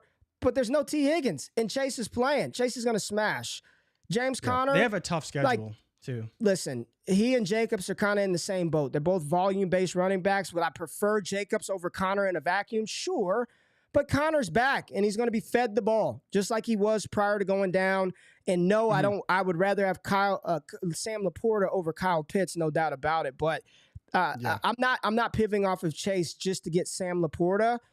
Yeah, they need Chase really badly. They got I'm Houston, not doing that. Baltimore, Pittsburgh, Jacksonville, the Colts, Vikings, Steelers, Chiefs. Like they have a very tough schedule. They will need Chase to be. Yeah, I'm a hard pass on that one, Jay. So I would not do that, man. I'm not moving Jamar Chase off of a couple of game worry. Not in dynasty, absolutely not. And even in redraft leagues, I think you're fine. I mean, I understand what you want. Try to get Sam Laporta another way. Try to trade Kyle Pitts and something else to get Sam Laporta, because I think that's probably what you're making this deal for. Okay, that's the last super chat. Now, that is the end of the show. Have a great weekend. We'll see y'all on Monday morning. Peace.